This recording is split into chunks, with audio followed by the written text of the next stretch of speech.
live from the scene, the dish crew. We in here today, man. We got a lot of things to talk about, man. My boys, man, they ain't doing too good, but we'll talk about that another time. But I'm just gonna go and let the crew introduce themselves, man. We got the guru, we got Tathro, yeah, anyway, and we got Cat 5 going on, man. Hater. Hey, Ty, Early too. talk to the people, man. Let them know what's going on, man. Oh, well, I was gonna pull up, to the show with a nice broom for you, but I feel you have your house in order. You know what time it is. You know the sweep's coming tonight. But anyway, that's neither here nor there. A lot going on in the baseball world. And of course, I'm here with my brothers. Wouldn't want to be anywhere else but here on the scene with the dish, serving hot plates, all your baseball needs right here. Profits and all, right? Category 5. Pun intended. Yes. So speaking of Cat 5, man, we missed it. He was on a little bit, but soccer kicked his ass, but he's on right now. So Cat 5, man, talk to the people. Just as always, man, good to be here. Happy to talk baseball with you guys. It's been a busy few days in baseball. We got a lot to talk about. I got so much more I want to say, but I'm gonna save it for my final thoughts. I got you. I got you covered. The floor will be yours when that time comes. And speaking of this show, which is going to be current events, if you look at this guy's background, it's a current event. Guru, talk to the people, man. What's up, everybody? Hey, Trav, what you talking about, man? There's no time like the present to talk about the Braves and the sweep that's about to happen tonight. Speaking of current events. Yeah, speaking of current events. Nah, man. Happy to be here. Let's talk about baseball and what Since we're doing this one first. Yeah. Let's go ahead with the show, man. Let's talk about what we want to talk about. Man, I'm gonna keep it on you, or hey, man. Again, current events. What you got in your hat today, man? Yeah, man. Well, first and foremost, you see my name, the Mutts, meaning the Mets, and seems like they can't do nothing right the last 2 weeks. First with them losing 12 out of 13, 14 games against LA and the Dodgers the last 2 weeks, and then this weekend with Lindor and Baez, with the hand signal booing, meaning they're booing the crowd when they do good. I don't know if that's propelling them to a 3-game win streak, whatever, but they're winning ball games. But I don't think that was smart. That was stupid on their end to release it to, the reporters and let them know why they do that. If it's something you're going to do, you might as well keep it internal in the clubhouse and not tell anybody about it, especially the New York media, when they're going to say something and the fans aren't going to. Yeah, exactly. Maybe in a smaller market. Brutal in New York. Maybe in a smaller market, not in New York. And we already know this because me and Vic go at it all the time in the inbox, in the scene inbox. So we have 2 New Yorkers. So imagine the whole city. So, I don't know. They messed up. They apologized, even though it was like half-hearted, because the owner came out and said, you shouldn't go after the fans, and then that's when they apologized, because they had to. He's the man that signs the checks. So yeah, and then we got what happened today. But before we go there, let me throw it to my guy Category so you can touch on the hand signals and everything, and then that way we'll go into what happened today. Well, so the hand signal thing was stupid in the first place. It was even more stupid to actually tell the media what it was about for real. This whole thing really honestly has made me laugh, because he tells the media, he says, when we don't get success, we get booed. So when we get success, they're going to get booed so they can see how it feels. but then immediately says it doesn't really bother me.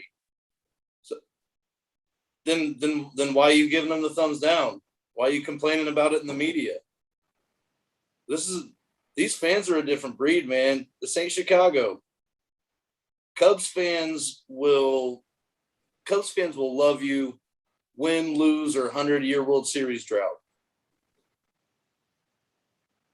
It ain't like that in New York.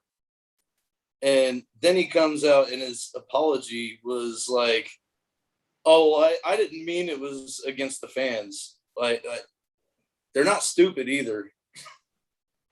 Everybody knows what this is. Just shut your mouth and go play baseball at this point. That's the best thing you can do for this particular situation.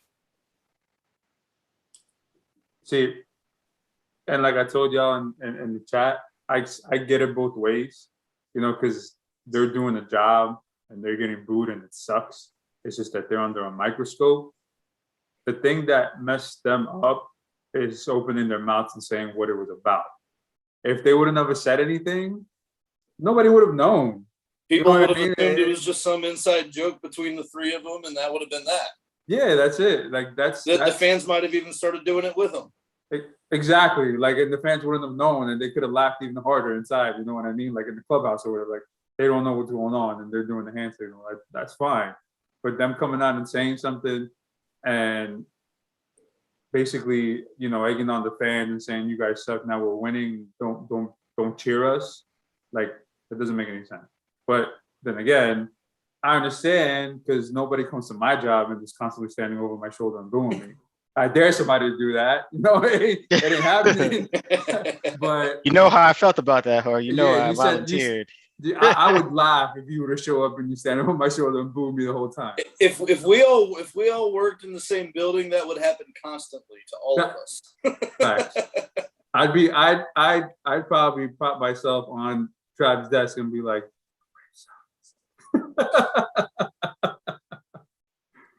go ahead, Ty, what you got to say?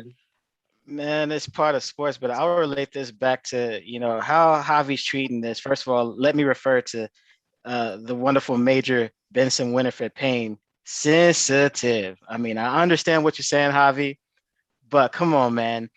You're the new kid in school, and you had your moment to shine, and you didn't, and now you're getting clowned and you being sensitive about it. You don't move into a new neighborhood and, you know, ultimately think, you know, everyone's going to kiss your feet or welcome you with open arms. You have to, you know, take your licks, get roasted a couple times as part of sports, especially win or lose. So he taking his spanking right now. The owner then said some things, his manager said some things, general manager, everybody who is being a professional is advising him on, you know, how he should have handled this. And it could have been a better way.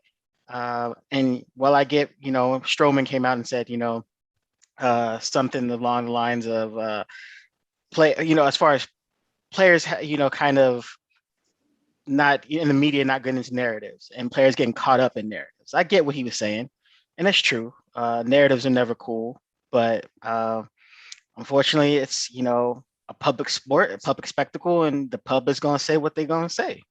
Just play ball, man, and, you know, don't let it affect your game, and, you know, earn your respect, Javi. That's all you got to do. New York will love you eventually. Yeah, man, he'll be all right. It's just he's gotta learn that he doesn't have what's the best word for it? He doesn't have the type of equity with these fans that he had in Chicago because he didn't bring them a ring. Mm-hmm. You know, even then he was there for years, though. He was there for years. You just got here. Yeah, 100%. But when you win a World Series for a club that didn't win it for 100 years, there's going to be a certain amount of things that you can get away with in that city that you won't be able to get away with anywhere else. You know, this may be one of the things that would have just blown over in Chicago because of Cubs fans being the way they are, that just you won't see that anywhere else. Yep.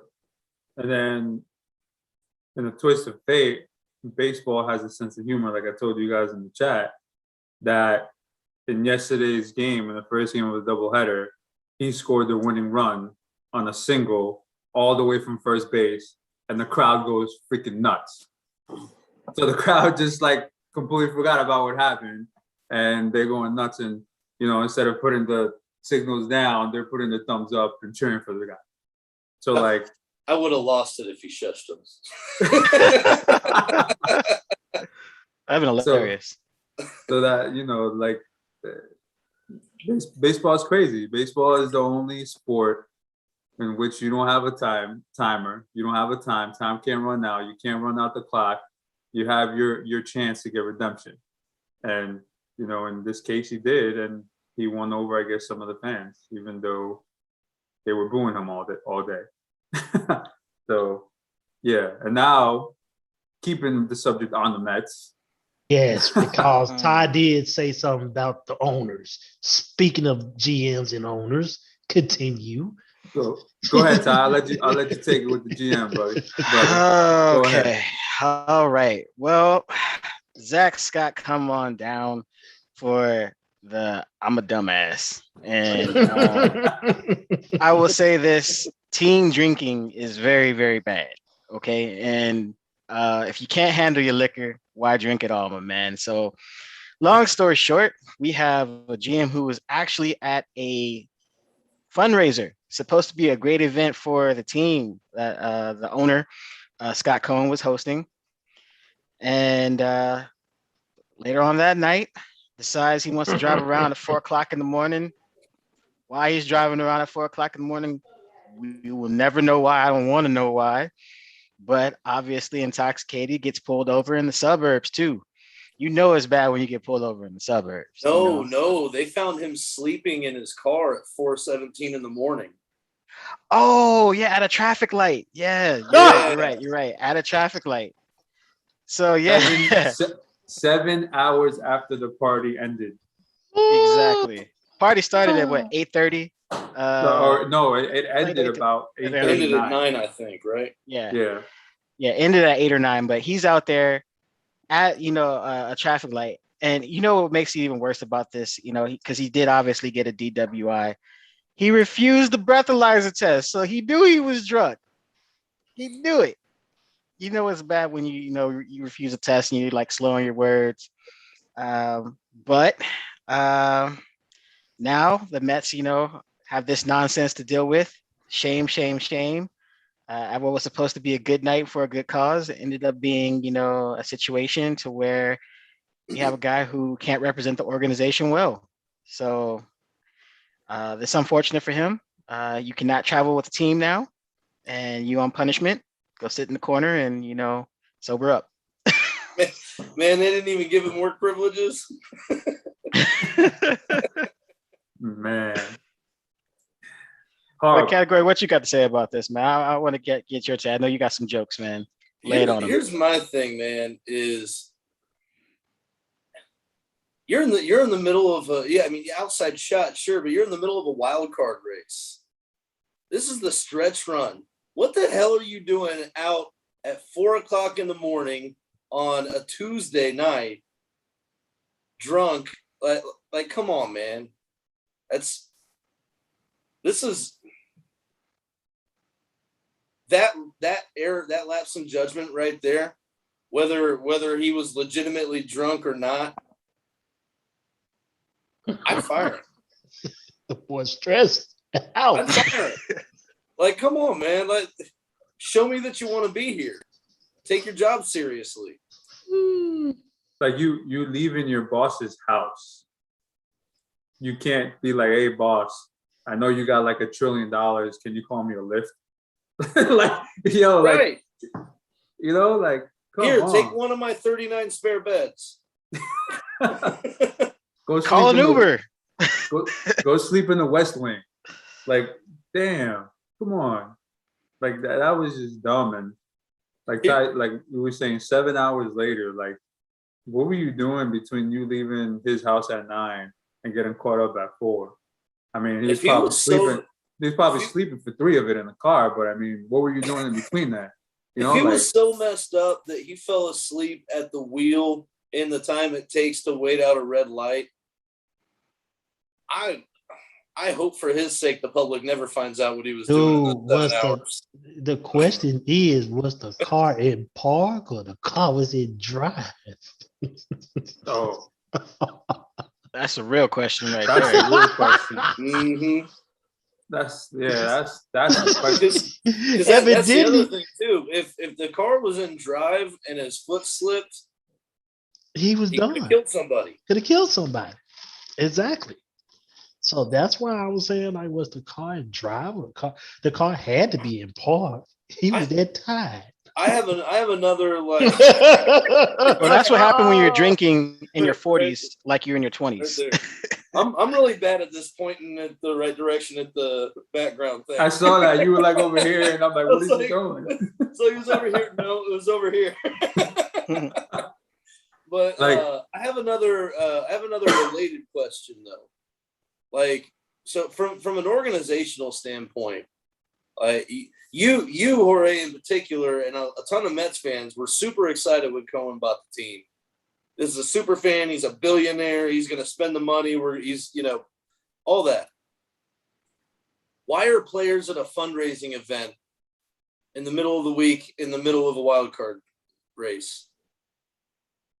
I don't know, man. I mean, the only other thing I can say is, they just swept the Marlins to start a 3-game winning streak, but maybe get the morale up, say, Okay, hey, guys, so let's we're doing celebrate good. that and damn tomorrow's games. I mean, I don't know, bro. I'm just trying to make sense of it. No, I know. And I mean, for that to happen, it's just like, what the hell else is going to happen? Like first we started 2 years ago where Beltran got hired and then fired like a month later because of what happened with the Stros, and now we got the acting GM because we really don't have a GM and we're looking for a GM getting caught drinking and driving. And there's just one thing after another with this team. They have all the talent in the world, but they haven't been living up to, what they can do on the field. And you're hearing now stories of stuff off of the field too. It's just like, what the hell else? You know what I mean? Like, it's just bad. I was excited when he bought the team. I'm not going to lie. He has the money and can do whatever the hell he wants. But if these stories keep coming out and it keeps going this way, who's going to want that attention going to a team in New York? When you're going to be looked under a microscope and they're going to be like, wow, I came to this team now. I'm joining these clowns.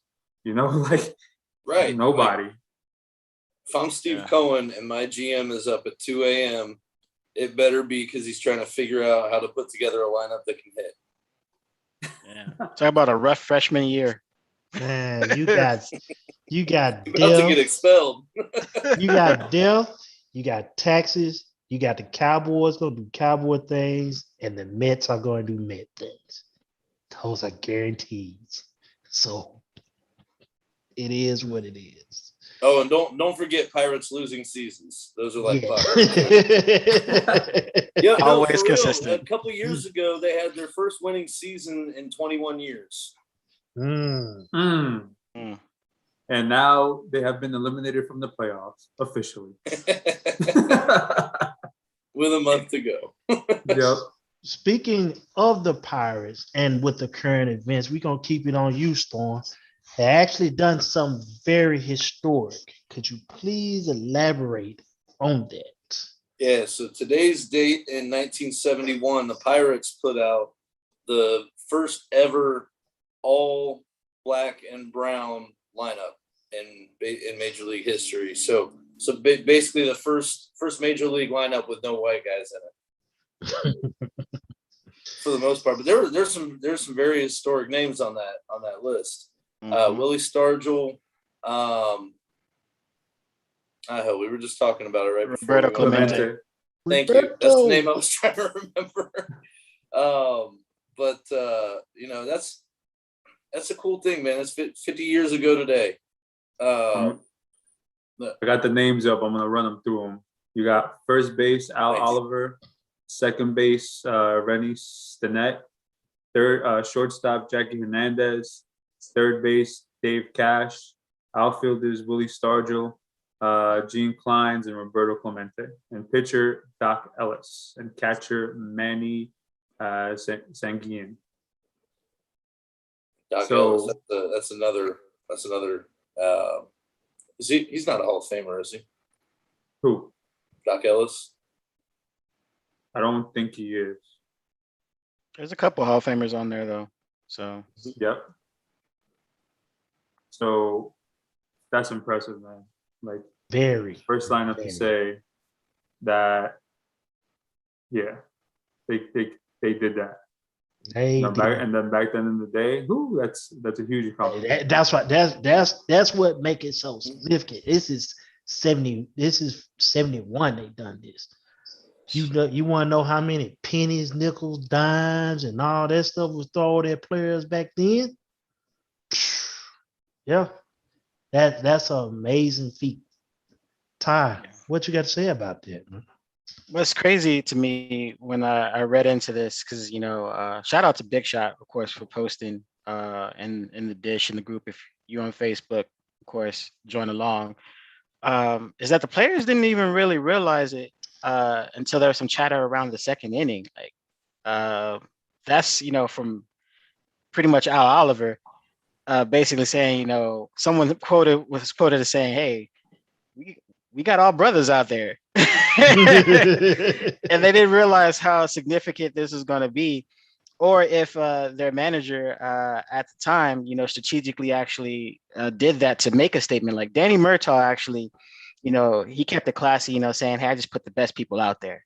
Right. And I can respect that as a manager, that the talent available, you just put the best lineup, you have. And at this time, I'm pretty sure they were thinking maybe it's just a regular game, but that's historic. That is the moment, and we should recognize it because, at that time and in this sport, that is a huge milestone. Just think about it. A couple decades before, we actually had, the color barrier broken with Jackie Robinson just 24 years earlier. That's not a long time. So to go from Jackie Robinson to you have a whole lineup of minorities, that was, a moment in baseball history and something that, you should look into and be proud of, black and brown. So big moment. Shout out to the Pittsburgh Pirates. You were not a AAA team in that time. You were all-stars and Hall of Famers. That was a World Series winning team. Ew. Yeah, so That's the last time they won it in 71? I believe so. Yeah. Oh, wow. And also, that was the year before Jackie Robinson passed away. So Jackie Robinson was able to see that, which is awesome. That's cool. So, that's the reason why he did what he did.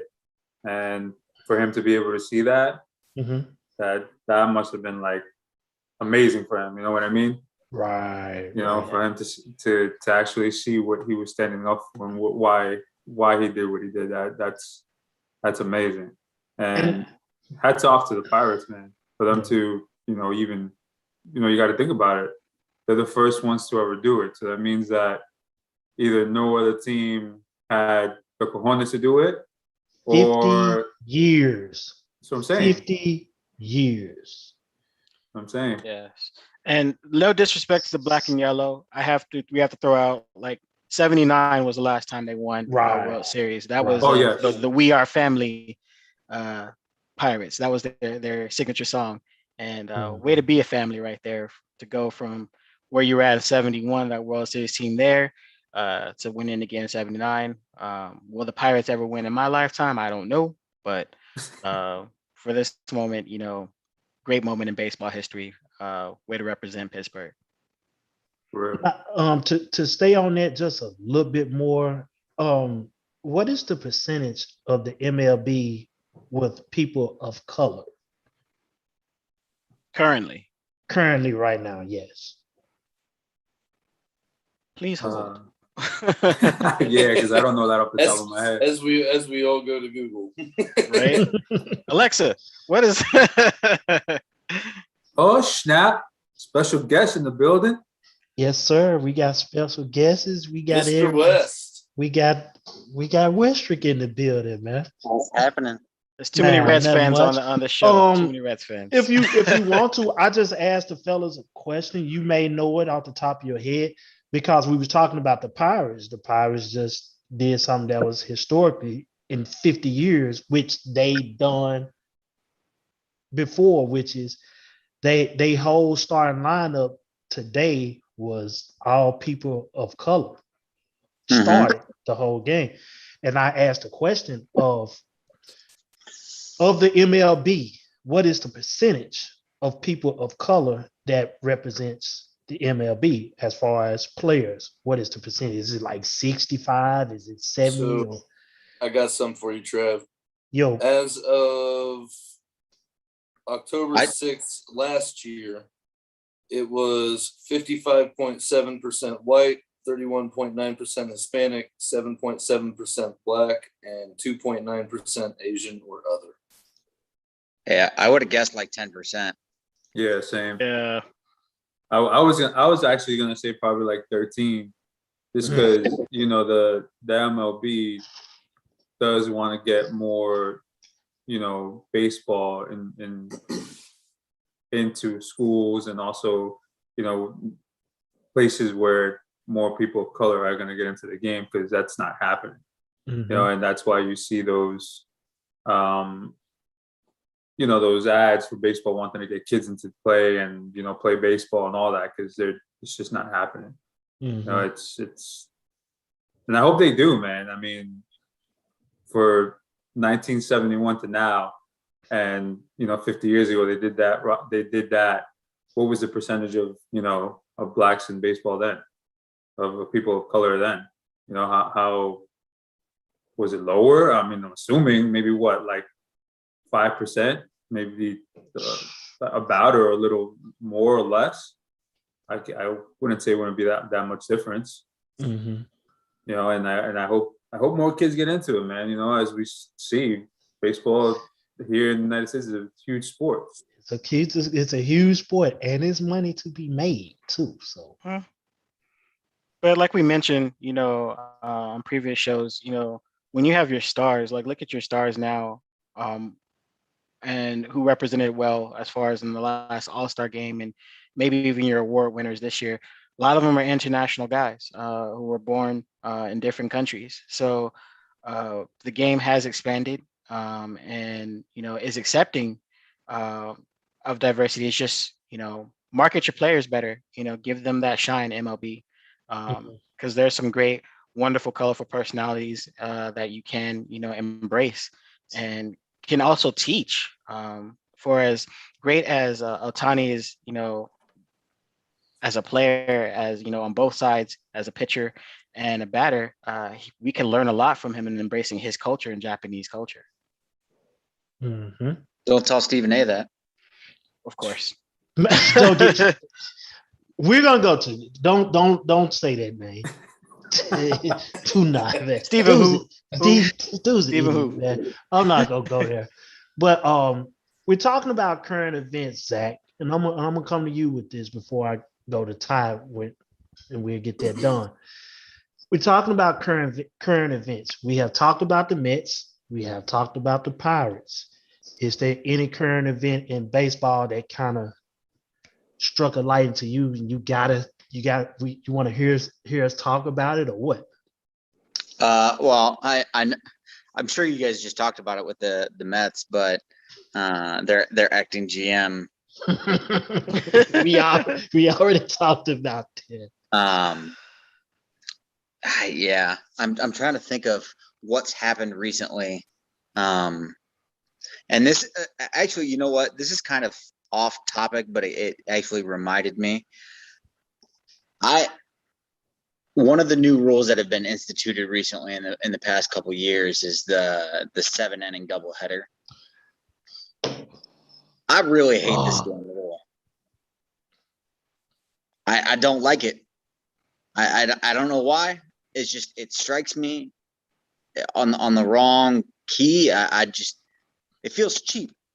Let me throw another log in that fire for you. Do you like the overtime? I mean, the extra innings where they start the guy on second base? So here's the catch-22. I don't hate that one because it generates runs. And there's nothing more than I hate a 16-inning game. That's 6 hours long, and you're down to your backup catcher is now throwing an ephus, every 38 mile an hour heat.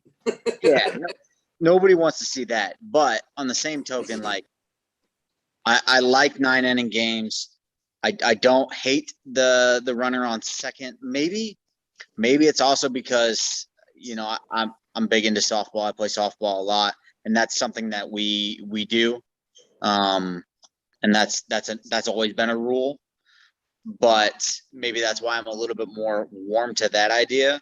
Mm-hmm.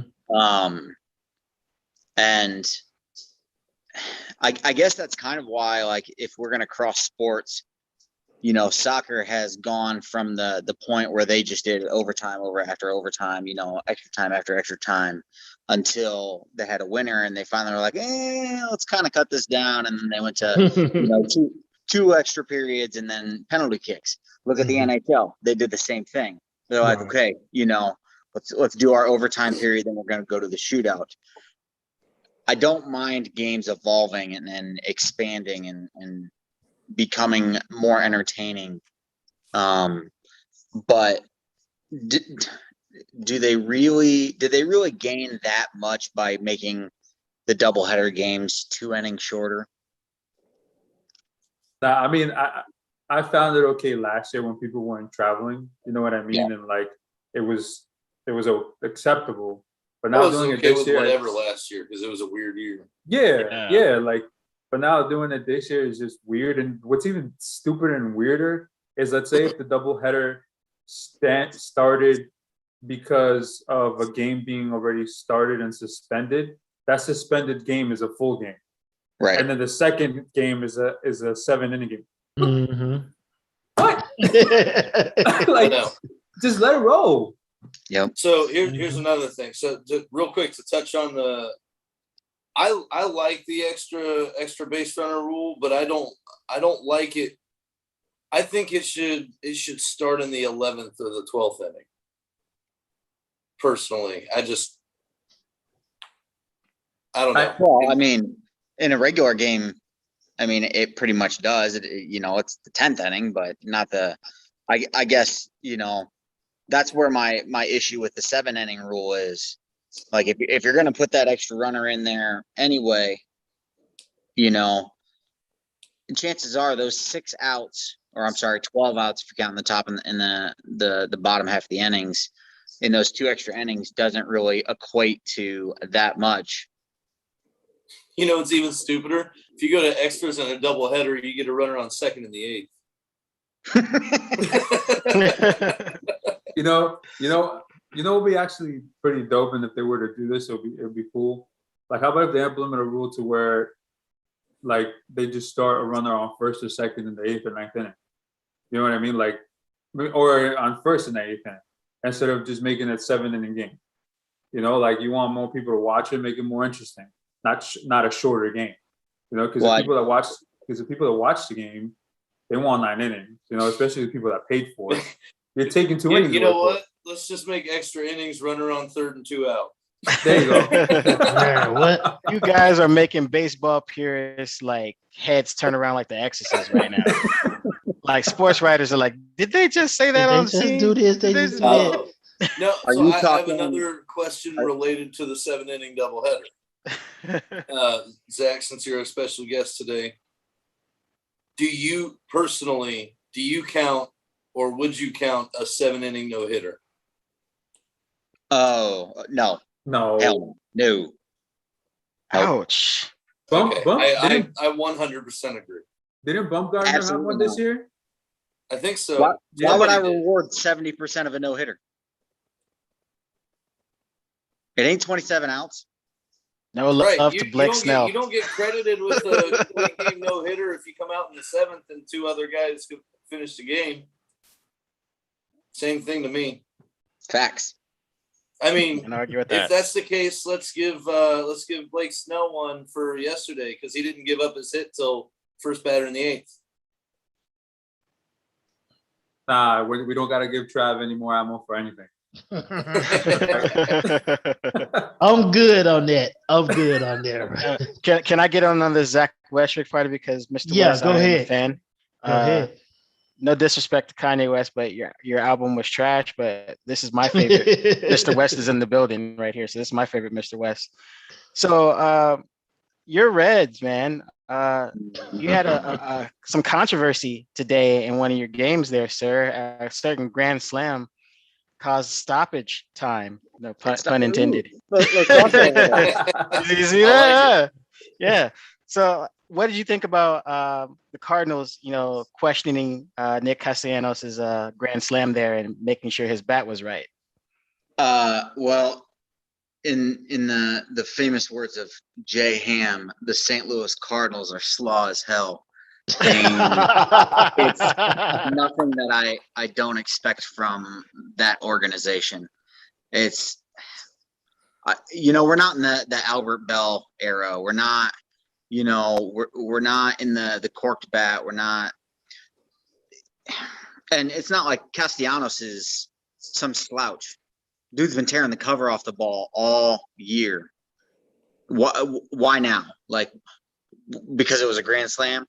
Because you've already taken the first 2 games of the series, although one of them was a 7-inning.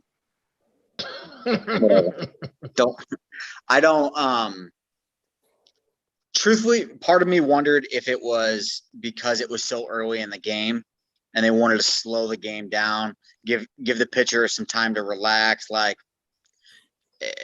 that was my first thought, was that they're like, okay, let's whatever we can do to stop the bleeding, to make this game possibly manageable and take it, because every game for them is now, a 2-game game against the Reds. It's not like you're each playing separate teams and if one loses, one wins, you gain a game. These are essentially 2-game swings here when you're facing, and they're both fighting for that wild card. So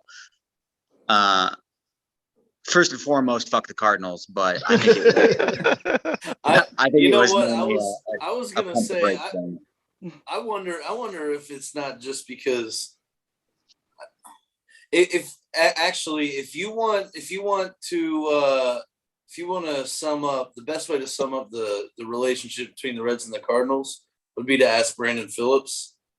You guys remember what he said about the Cardinals back in the day?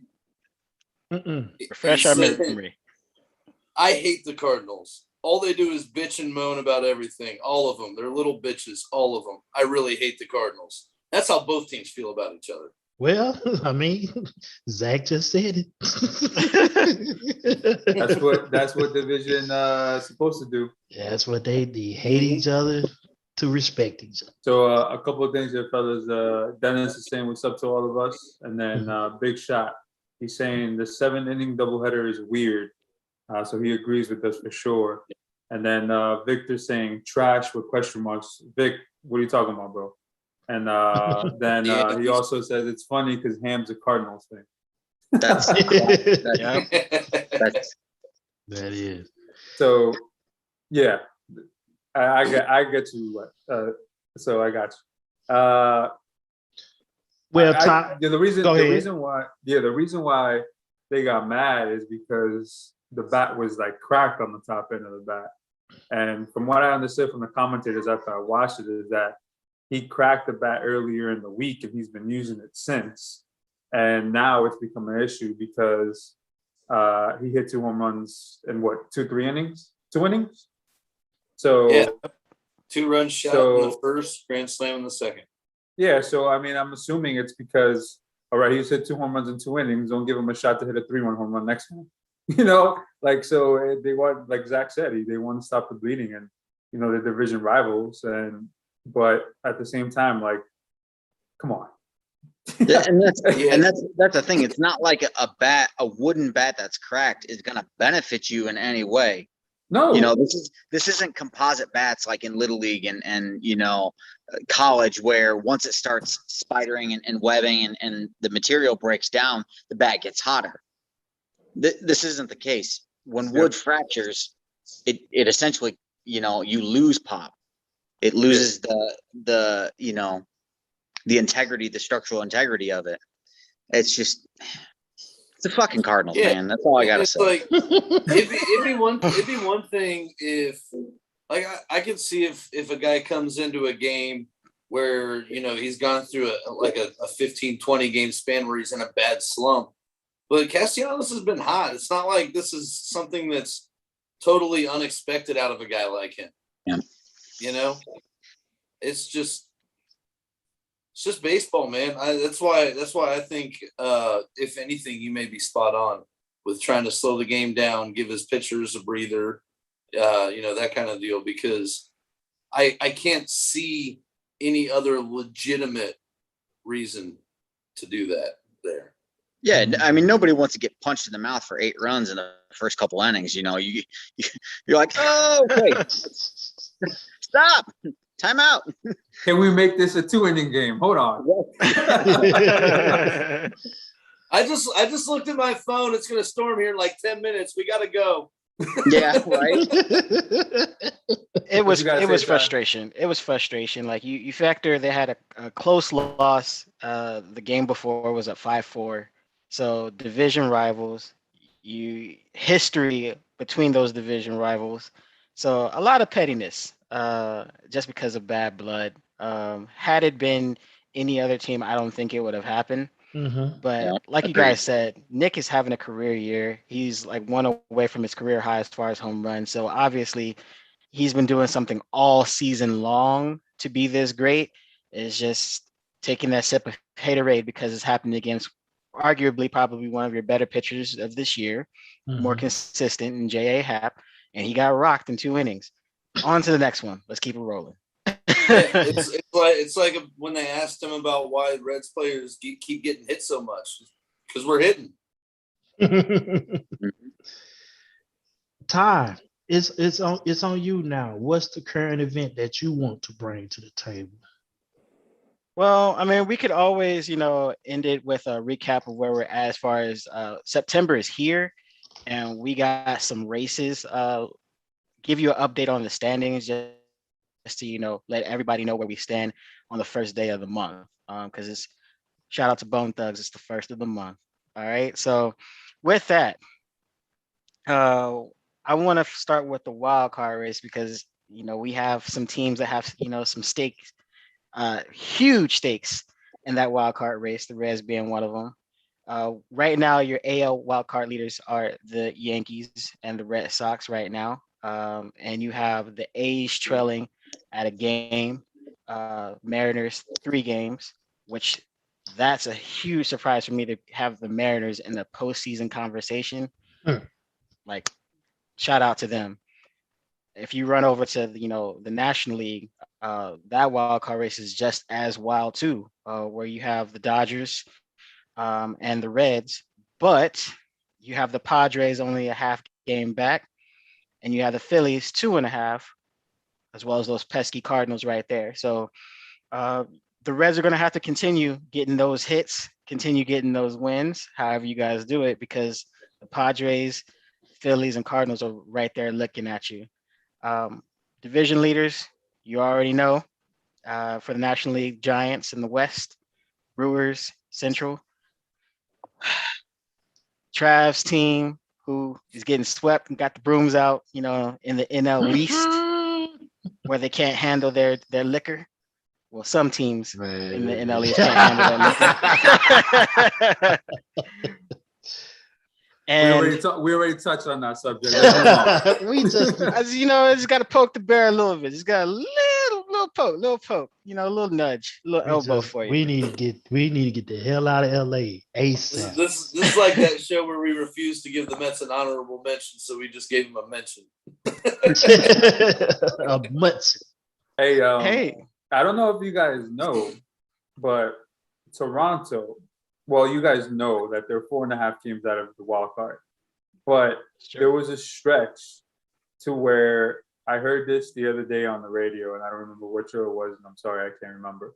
But there was a stretch to, you know how bad the Mets have been with runners in scoring position. They were in second place behind the Mets in the 3-week stretch as far as leaving runners on scoring position. That's how bad they were. Wow. And for them to still be only 4.5 teams out on the wild card, that is telling you how much the Boston Red Sox has struggled. And look at Category 5 photo right there to show you how bad the Red Sox are right now. 10.5 games back. Props to him. He called that, by the way. Let us know where the AL is, by the way. Category. I've only said it since May, but whatever. There you go. Can I ask a question about Toronto? Yeah. More specifically, one player there, because I've heard rumblings, and I want your guys' opinion on it. The latest I heard is that the Toronto front office is less than pleased with Bo Bichette's play, and his inability to play shortstop. Really? Yeah, and obviously he's not going to move to second because Cavan's there, right? Yeah. So I wonder if a move to third is in the cards, kind of, a la Reds, Eugenio Suarez doesn't have the movement and the capabilities to play short, so they move him to third. Thoughts, rumblings, what you guys have heard or think? I've heard a little bit of that, and I don't know how I feel about it. Because Bo, he's still young, man. He's only 3 years in. Really, if you're looking at it like 2.5, 2. Let's not count last year. And he's young. His bat. They need that bat in that lineup. There's no way you can get rid of that bat. But maybe they'll pull a Tatis with him, and maybe they put him in the outfield. That's what I'm saying. Or I mean, I don't know. I off the top of my head, I don't know if they have it third. But they could always DH him, I guess. His bat's fine, but I kind of look at the shortstop position. If we're not counting a pitcher, the shortstop position to me is always going to be your quarterback. Because it's that spotlight. It's the most important position. That's where you need your defensive stud. And if Bo isn't it, do they cut their losses now and move him to try and find somebody that does? Because Toronto is, they're youthful, which is great, but we all know how quickly windows come and go. Yeah. So for me, I'm more inclined to lean the way Jorge was saying, because here's the thing is, they went out and got Barrios and Brad Hand, and because they were positioned well, but winning this year was never the goal. Not for them. You're looking more at 2022, 23, 24 with that core that they got there. So you hope. You can't plan for the future, and we know how quickly injuries can decimate a squad. We know how quickly injuries can decimate a career. That's why a good GM has contingency plans. You're right, and the fact that they are concerned about it, I think the move would be to, you think about maybe moving, changing his position next year or going forward if things don't improve. But at this point, you're only 4.5 games out. Springer just came back, who is he's only DHing because he's still a little bit hurt, but he's a very stabilizing presence for them. You still have a decent shot, an outside shot still, because you need teams to lose, but at the wild card as is. I think, and with the way the Red Sox are falling apart, I think you let it ride and address it next year in spring training if it's still an issue.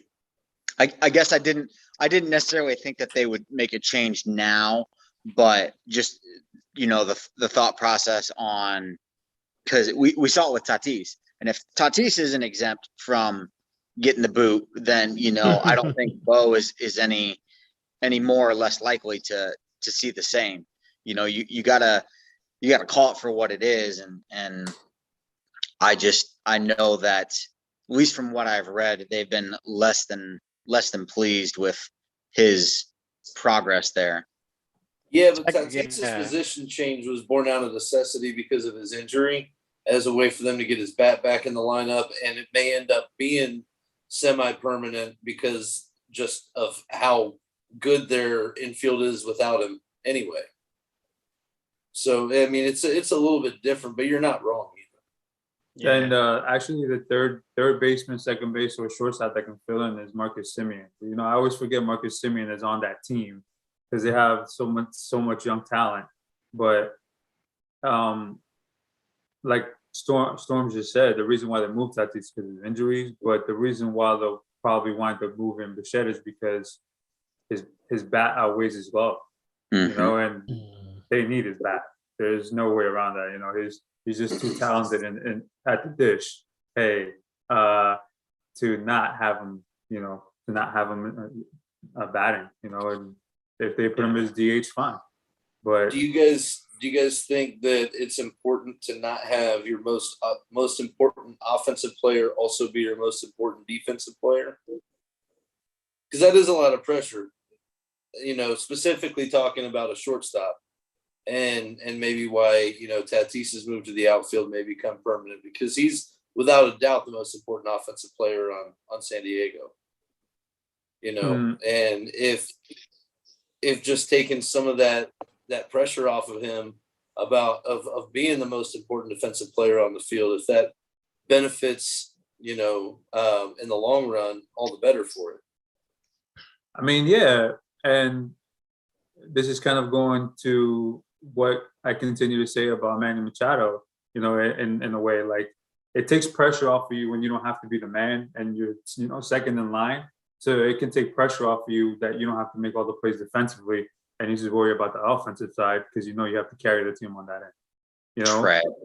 So it's yeah. So it is what it is. I mean, if it helps, why not? You know, they need the bat more than they need the glove. Like I keep saying, just keep the bat in the lineup and try to hide him in the outfield as far as Tatis goes or any other player goes. But you can only hide him so long. We saw with Schwarber what happened. You know, in the playoffs, the ball will find you. So you can only hide him so long. But what do you got to say about it, Ty? The curious case of Bo Bichette is basically a young team suffering from early success and taking a step back. That's all it is. When you have the success of and the emergence of Vlad Guerrero Jr., when arguably Bo Bichette came in and looked like he was going to be the franchise guy until Vlad just ran away with it. You have the free agent signing of Semien, who he exploded, and how he started off the season, couple of errors. I mean, he's still having a stellar season, but that glove, you know, was a concern. So when you have a young team and you want to dissect that young team because you thought they were going to take a step forward, everything is magnified. And I think that's the case with the Blue Jays and their fan base magnifying Bichette because they expected him to be this franchise guy. And it's hard out here for a shortstop. Let's be honest, like shortstops are, you know, demanded, you know, for so much, like you guys said earlier. And while he's checking the bat box, it's the glove and it's just being magnified. Do I think if they made a move to a different position, maybe it'll quiet the chatter down? Maybe. But until the Blue Jays as a team do better, you're going to hear these rumblings because they're a young team on the rise and people think they're pundits and going to plug and play and we're missing that one piece, or who's going to get the big contract, all of that just because of the early success of these young guys. And that's unfortunate. It happens a lot in smaller markets in all sports, but that's the curious case of Bo Bichette right there. Yeah, I agree. That's a good way to put it. And I mean, you got to think about it too. You know, they're in a division to where two of the top three teams have been together for a while, meaning the Yankees, the Red Sox. Now, Tampa Bay keeps putting in players, like we say, they plug and play and they keep doing what they're doing. They keep winning games. How they do it, I don't know, but they keep doing their thing. Toronto's just young, you know, just dude, it's like I said, it's his third year. Like you can't expect the kid to take off. I mean, Tatis is just doing stuff that's unnatural and unreal. You know, it's just you're not gonna get that from every player. And you can't, you know, hate or fault another player because they're not doing what Tatis is doing. You're not gonna have that. You know, Tatis is a generational player. Bo Bichette is a good player in his own right, but he's not Tatis, but you can't fault him for that. Well, I mean, yeah, the thing with Bichette is like, and I guess maybe it's coming across as wrong as I was slamming his defense like completely. Like he's not nearly as bad as what Tatis was, you know, No. and he's not nearly as bad as what Javi Baez is because he's awful as well. But you know, I guess when I hear that GMs are unhappy with it, it kind of piques my curiosity a little bit more than when the fan rumbles about it, because fans are going to talk. But when you have front offices that are talking, it kind of it piques my curiosity, I guess. Right, someone who has the power to do something about it. Right.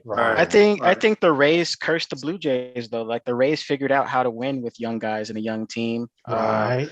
But look at comparing the name. There's no marquee names for the Rays, but there's marquee names for the Blue Jays. So maybe that's why you're hearing those rumblings because of that, which doesn't make any sense at all because you would like to have as much talent as possible. But winning cures all. If the Blue Jays could win, you know, as anticipated or expected, you won't hear the rumblings as much. And that's the problem, is just that they didn't meet expectations. So you hear chatter. Yeah, I mean, so I just want to let you guys know he's a free agent in 2026. So he's controlled until then. He's eligible for arbitration in 2023. So in 2 years. So by then they'll know what they'll have and what they want to do with him, you know. And he was brought up when he was 21. You know, obviously he's the son of a huge star that played for Colorado. And Dante, yeah. So he was around baseball all of his life. You know, so well, that's 3 legacies in their infield alone. Like that's disgusting. Dude, yeah, that whole team is full of second and third generation. Yeah, juniors. That's what they are.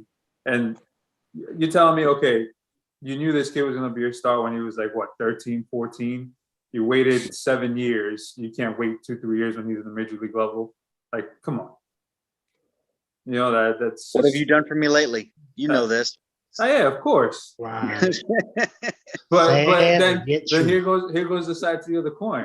All right, you get rid of him. You're gonna fill the spot with somebody else. How about if he's half as good as Bo Bichette is? You know what I mean? Like fielding or hitting? Just at all, everything. Well, what if it winds up being a bust? We could play the what if game all day. That's what I'm saying. What if the Mets for the what if drunk?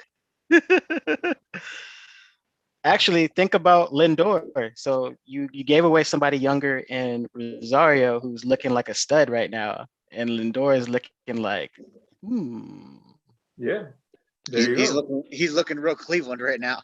So true. Charm, so true. Hey man, I really enjoyed this show. Special guest Zach then dropped through in here too. Give us a final thought, man. Zach, it's on you, man. Give us a final thought. Well, I just wanted to come on the show because I know Josh graced us with his presence yesterday on Stoppage Time real quick, even though it was at the end. And more importantly, I just wanted to shout out the greatest player to ever play the game behind me. This guy. He's the GOAT, man. The GOAT. Storms, it's on you, man. What's your final thoughts? I know you got something ready.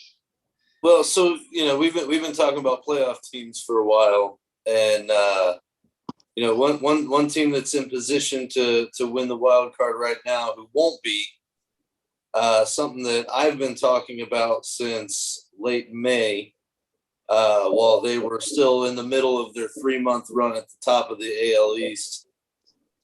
The Boston Red Sox have finally hit the 10-game back mark.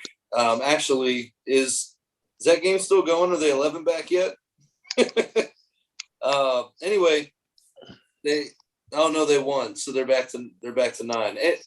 Anyway, all that's left is for them to lose their hold on the second wild card spot, which will be coming here shortly, and all will be right with the world because I will be right in everything about my statement, and I will probably gloat about it on the next show about that too.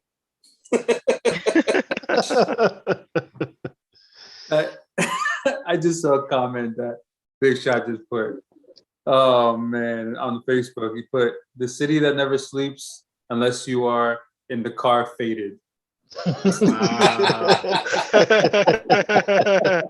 Yo, Big Shot, that was good, man.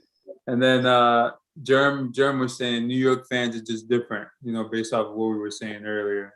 Yeah. No, we talked about this yesterday. It's not New York fans. It's New Yorkers, period. They just a bunch of weirdos, man. Hey, man. Hey. Dead ass, B. Let me get my Tim's, B. Yes. Oh my God. Facts. Keep it on you, Jorge, with the Queen lingo. Keep it going, man. It's on you, man. Final thought. Listen, for everybody that's watching, everybody's going to be watching this video, I want you guys to know we got a partnership with Monkey Knife Fight. I want you guys to go sign up, go make an account, go deposit anywhere between $1 to $100, but use our promo code Scen, Scen, SCEN, and they match your initial deposit up to $100. So go do it. We're gonna be giving you some bets to put as far as baseball. Football's around the corner. Germ and Mo and Vic are gonna give you some bets as well. And actually, some of those football bets this season is a season bet. They actually give you 500 times the amount that you put into the bet. So you can win a lot of money. So go ahead and sign up, make your initial deposit. We'll give you some games. And then also I want to tell you guys, we're going to be back here on the dish Sunday. We're going to go over the X factors for the wild card games. And then on Saturday, I'm going to be posting the final video for Who You Got with Alex Correa. I had some difficulties making the video, but got it together and it'll be coming out on Saturday. I want to let you guys know. Man, Go get you a little free money, turn it into a lot of free money. Yes. If you want to get paid, check out the Scene. We're telling you right now, man. We got you. Tie through. Final thoughts, man. First of all, you need a broom, Trav. Just making sure. Do you need a broom? I can get production guy or something in Man, the back. just 1-0 the top of the second, man. Hush. Okay. just making sure. So this is going to be a fun and crazy September. I know Cat 5 was just waiting to be like, I told you so all September. We're going to hear that every day with the Red Sox. But for the most part, I'm just here for it. I'm excited. I'm not a prophet, but I can make educated guesses. I will say that. But all in all, keep the scene on your screen. Shout out to the true man in the false world. Yes, I stole your I'm a dumbass segment. I saw your comment. What? You ain't going to do anything about it because you ain't on this show. Skipper out. I'm going to change my name to Skipper now. Hey, man. This your host, Trav, Tie Through, Guru, Cat 5, with the special guest, Mr. West. Again, we happy to see you here, man. Come and join us more when you get time. We here for you, man.